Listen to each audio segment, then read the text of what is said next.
দেখেন, আপনার মৃত্যুর অপেক্ষায় ছিল একজন আমাদের কমেন্টে ভাই। হ্যাঁ মানে কি বলে, মানে কি লেভেলের অশিক্ষিত মূর্খ। মানে কোরআন নবী কি এই আচরণ করছে? হাদিসে হাদিসে কি এটা আছে তবে যে অপর মুসলিম ভাইয়ের মৃত্যু কামনা করা? আচ্ছা, কবির আমরা ভাই, কি কখনো বলছি যে সব হাদিস দেখলেই লাত্তি মারি ফালাই দিই?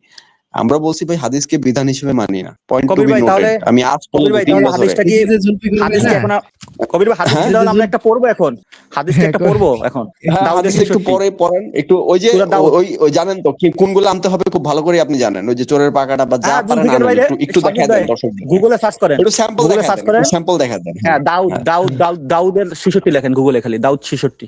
একটু জুলফিকার ভাইরে একটু পড়াই শুনাই দেন। হুম, জুলফিকার ভাই, হ্যাঁ, আমি আপনার থেকে বেশি ইমানদার, বেশি নামাজ পড়ি, প্রসঙ্গটা কোনটা? বেশি সাদাকা দেই এবং বেশি কোরআন পড়ি, বেশি হাদিস পড়ি। হ্যাঁ জি জি, আমারে আপনি এইটা জানার এইটা একটু। বলতেছেন না, না আমারে গালিগালাজ করতেছেন ভাই।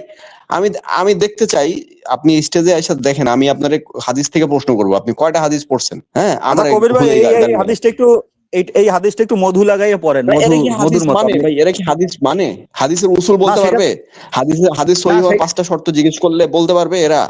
10 না না জনের পারবেন মধ্যে সেটা 9 তো। জন, 100 জনের সেইটা তো 99 জন পারবে। হ্যাঁ। সেইটা তো আব্বাসির থেকে শুনছি যে আব্বাসি বলে আমরা হাদিস মানে, কিন্তু হাদিস বিশ্বাস করি কিন্তু মানি না, মানে আমল করি না।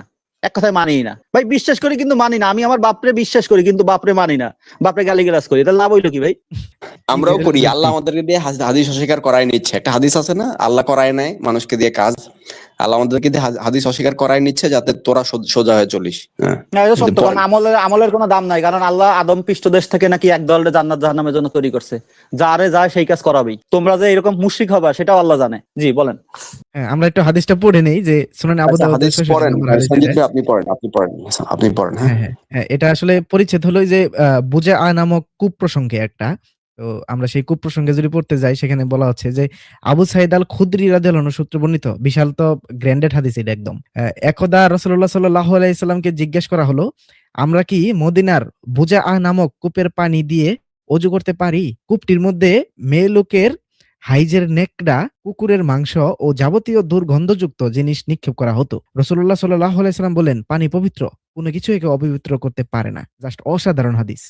এটা কনফারেন্স হচ্ছে হচ্ছে। কি এটিএম মারহাবা বিটিএম এর খুব মাশাআল্লাহ পছন্দ। এই যে সুবহানাল্লাহ। জুলফিকার ভাই, আপনার হাদিসটা পছন্দ হয়েছে না? নাস্তিকদেরও তো খুব পছন্দ হয়েছে। চিন্তা মারহাবা করেন, আমরা মাশাআল্লাহ। নাস্তিকদের জবাব দিচ্ছি এখানে আইসা ওরা ঝামেলা ওরা করতেছে। কুকুর খায় না, ওরা অনলি কোরআনে ধরে কুকুর খাও কিনা। ওরা যে কুকুর মরা পানি দিয়ে উজু করে, হ্যাঁ, আর হাইজেন নেকড়ে এত প্রিয়, তখন আপনি কি আচ্ছা, বলবেন বলেন? এই যে আপনারা যারা কট্টর হাদিসপন্থী আছেন, যারা কিনা হাদিসগুলোকে একেবারে কট্টরভাবে মানেন এবং আপনারা বলেই থাকেন যে আসলে হাদিস একটা অস্বীকার করলেই মানুষজন কাফের হয়ে যায়। তো আপনারা কি এই হাদিস মানেন? এই হাদিসের উপর কি আমল করেন?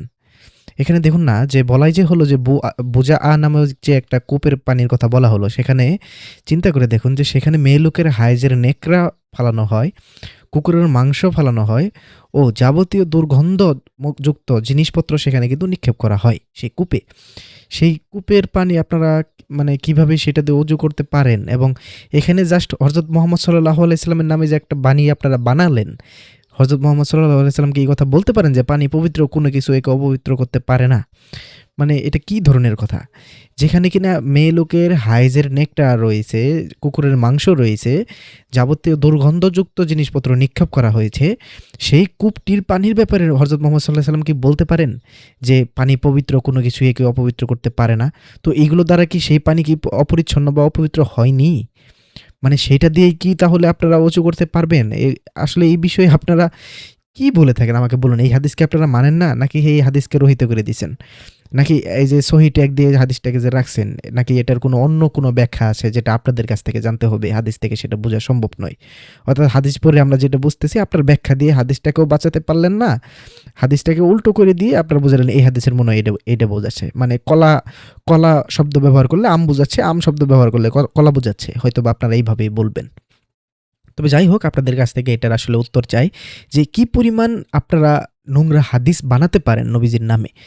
আমরা সবসময় বলেছি যে আমরা পুরো হাদিস শাস্ত্রকে একেবারে ফেলে দেই না, কিন্তু এই যে হাদিসগুলো, এই হাদিসগুলো আপনারা তৈরি করেছেন, এগুলো ভুলেও নবীজির নামে, নবীজির নয়, নবীজির নিজের হাদিস এগুলো নয়, এগুলো আপনারা নিজেরা তৈরি করেছেন, বানিয়েছেন।